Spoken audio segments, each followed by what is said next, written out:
found out how the world really works. A story by Loverofcrazy. I decided to do a little urban exploring to get my mind off of my mother-in-law's cancer. She had been sick for half a decade, and it had made home life dreary. I was there for my wife, but there was only so much I could do to comfort her, as she was always one to deal with this stuff on her own. You can only get told to leave someone alone so many times before you start to take the advice. My wife liked company, but she preferred to grieve on her own as she felt it fostered self-sufficiency. Whether I agreed or not, this did give me time to pursue my own hobbies, such as acting like an explorer in abandoned buildings. I hopped over the rusted gates and ran into the decrepit building to avoid any chance of getting caught. I'm not sure why my interest became so morbid after her mum got ill. Maybe this was a subconscious way of coping. Perhaps my mother-in-law meant more to me than I realised. Whatever the reason, I had gotten past the point of being afraid of anything and felt I had to keep up in the stakes of my exploration to keep myself from thinking too much. So, on I went to use danger as a form of escapism. I was looking through rooms in order to find any freak mysteries buried by the hospital, to give this more of a video game vibe. I managed to break open what looked like an old chief of medicine's office. Just the normal stuff. Carved pentagrams, swastikas, insults, the number 666, and a bunch of other symbols that looked like they came from an 80s metal album. A bit disappointed, I decided to sit for a while. Many of these buildings didn't scare me at all. I've explored enough to know where the most important secrets in these places hide. It all came through the heart of the facility. Where the heart of the facility was depended on its specificity. Factories were a mystery due to the excessive number of nooks and crannies. Homes, despite their small size, might have been worse. With schools and offices, you just had to search the right desk. But hospitals were always the chief of medicine's office. I guess there were so many unstable patients to put it anywhere else. Scrambling through files, I was just about to head home when I saw something interesting. I picked up a folder with the symbol of a circle and lines standing around it. I removed the document, and from what I read, there happened to be a special group in this hospital. A cult, I figured. There was a makeshift map on the back, which made me think there must have been something pretty cool in this room. I didn't find it in the trash. It was in a drawer, which I had to jimmy open, which told me this might have been an urban explorer's dream come true. I took a map of the hospital and followed the instructions from the document, which led me to the third floor towards the end of the hallway. I made my way to the destination, only to find a wall. Thinking the wall must be hollow, I began to punch it and hit it with anything I could find. However, the wall was solid, with no signs of paint or anything that would imply something used to be here. That didn't stop me, as I have become an expert on finding hidden entrances. One of the reasons I brought the map was to navigate these hard-to-find areas. I figured the entrance to this room might have been on the other side of the near stairwell. I went around the stairs and found that the room on the other side of the building. There was a secret entrance on the side of the stairs, opposite the hallway I was in. Wanting to feel the thrill of uncovering a cool conspiracy, I climbed in the entrance, hoping I might make a difference in this world. I found myself in a pitch black room that smelled like a large janitor's closet. I searched around until I found a sign of light or a breeze that could indicate a way out. I found a door and made my way out and found myself in what felt like a small gymnasium.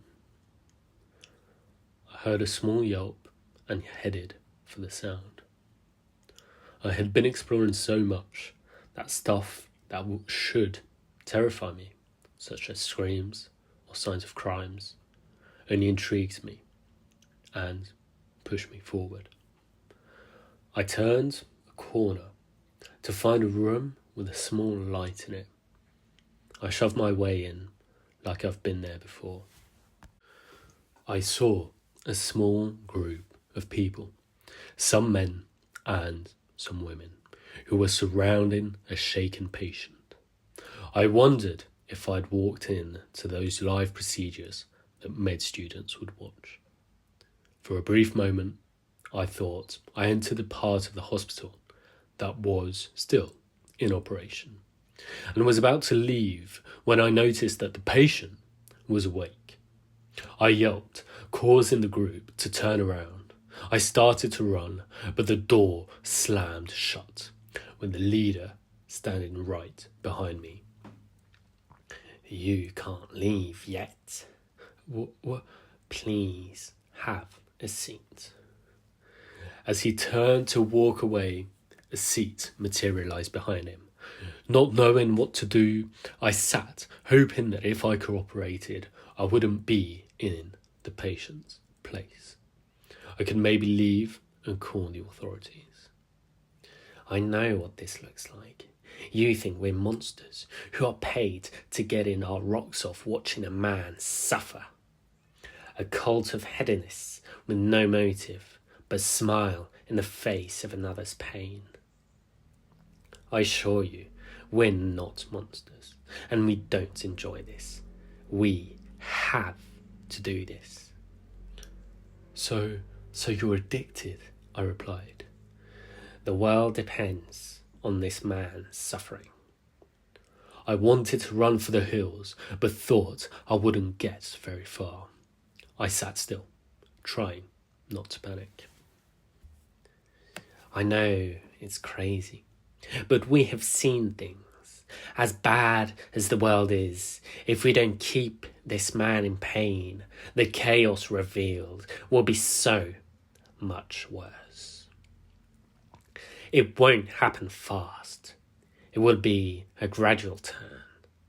It wouldn't be an explosion, more like a corrosion, a steady stream of events that eventually lead to our destruction." "Why do you think this? How does this work?" I say, trying to stall for as long as I can. "It's difficult to explain, but every person, whether it be positive or negative, releases energy. The energy of an individual interacts with another's energy, which creates a cohesion or friction that keeps the world in balance. This is why some people love each other, while some can't stand that same person. Every unlikable person, as well as every town favourite, serves a purpose. That being said, most people don't have enough energy to have a noticeable effect on their own. Their energy comes off as a normal human interaction, and the ones who are deemed more emotional and likeable cause a small reaction and are mixed in with the sea of energy created by every person. However, some people produce energy that really make a difference. Cult leaders, dictators, and visionary of all stripes can use that energy to control people. This worries us, as most rarely ever discover their abilities, but the very rare few who do produce enough to affect the world all on their own. For these people, Their thoughts and opinions don't just carry more weight, but create a force that doesn't require appealing to society's emotions. Their energy affects the abstract energy of others and creates a domino effect of influence, which can be mirrored by anyone without having any idea they are being influenced. It's almost like a possession. The ones who have the righteous religious status must be worshipped, while the ones who are malevolent must be despised. For this creates a balance of good and evil that keep us in a moral check. The ones who have the most energy and aren't able to control it must be controlled by some. This is David Eklund. He is what we call a negative unified force. His torture brings stability that we otherwise wouldn't have. What stability? The world is in chaos, and if we're real, I think you guys found the wrong person. The level of chaos we'd have without this man's pain would be astounding. You think the political chaos is bad now? Imagine riots that can actually bring down countries. Imagine what comes, what is after a black hole that just destroys. No one would believe in anything anymore. Everything would be trying to get destroyed. What we have now is not chaos. How do you know this? We've all had experiences, without doubt. This wouldn't just happen all at once. It always starts with a relatively small incident. Maybe someone gets shot. Maybe his family or friends take exception to that and attempt revenge. Maybe that retaliation hits the wrong person, causing a political group to think it was a hate crime, which in turn causes protest, which causes an extremist group to act out, leading to riots from the protesters. Maybe the protesters get careless and injure a general in the crowd. Maybe this causes the police and the military to get involved. This chaos would be so much worse than what we've experienced in the last few decades. This is a huge claim. Come on, we're not monsters. We've all wanted this man to be free, but have experienced some of these mild calamities. There just isn't a way around it. I don't know, a woman interjected. I came here 2 years ago. I rescued him and took him to a shelter. I got a call from my mother that my sister had been committed. My sister had always had problems, so I figured it was a coincidence. My sister tried to eat one of her nurses, and she didn't make it, so my sister was put on trial. She originally got a light sentence due to her mental state, but that was changed to the death penalty the next day. We were all confused at the sudden change of heart, but the judge wouldn't hear it. He said this cultish behaviour had to stop. They put her to death the next week. This made my sister's case the fastest execution in modern US history. This caused an extremist church to bomb the State House, which caused a far-left group to react and shoot the pastor of their church. This is the first time I had heard about political violence in my city, and the groups are normally on the opposite side of the issue. My town started splitting up into factions, and I began to feel like it was an actual civil conflict. I remembered what this group had told me and decided to give their theory a try. I found Dave and promised him a meal at my place. I drugged him, put him in a car and brought him here. The next couple of days, I saw both groups disband, people in the town lose interest in their factionalism, and my sister's sentence was cleared as a mistrial. My family was awarded $500,000 for the mistake. Maybe it was naive, but I became a believer pretty quick, and even more so once I saw what happened when the others went through similar trials. So you're part of this now. That's part of the deal. You make the choice that you torture him. I torture him mentally. He thinks I'm his lover, who's also a prisoner. And every few months I make him think we're escaping, only to bring him back here. I hate it, but I'm using my energy to keep his in check. And that is now my biggest priority. The leader chimes in. And now you're a part of this as well. You have seen him, and whether you like it or not, you must partake in his torture. Now come, you need to take in your duty. He grabbed my hand and pulled me to what appeared to be an aberration made by the art department of The Exorcist. He was bloody, pale, and missing teeth. His hair was mangy and missing clumps. The man wasn't even shaking. It felt like he was reserved to his fate.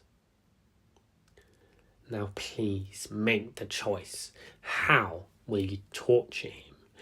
How will you utilize your negative spirit? We'll give you 20 minutes.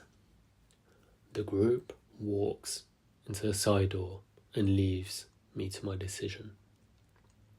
I wasn't about to get included in this cult. I didn't care if I were risking my life. I needed to save a human from a fate worse than death.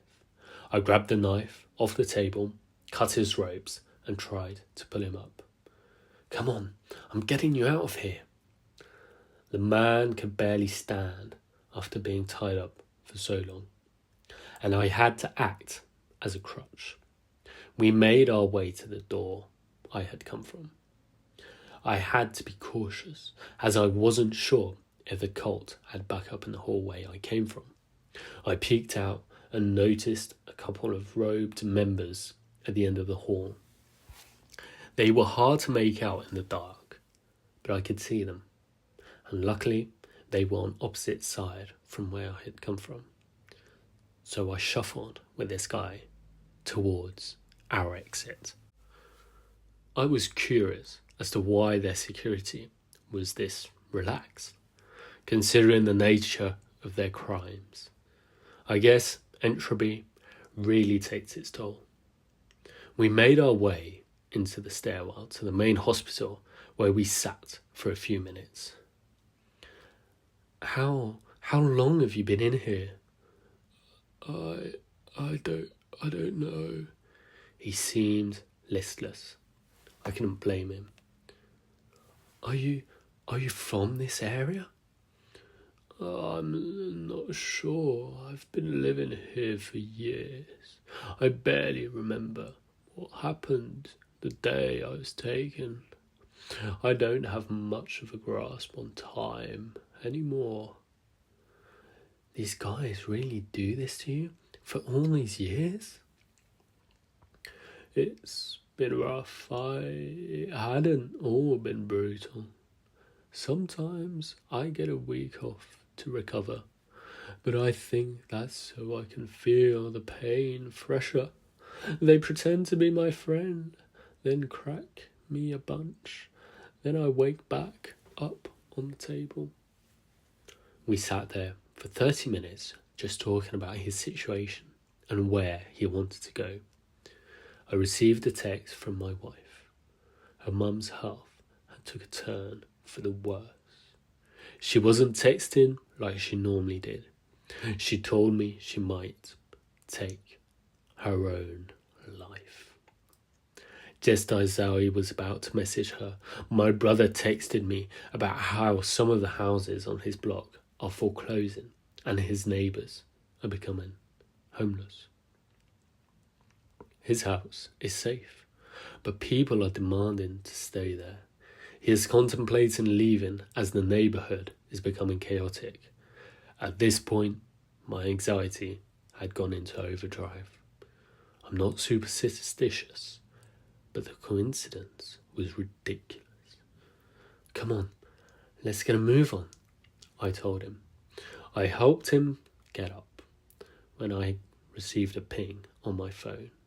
My wife tried to herself. It was then that the superstitious took a hold.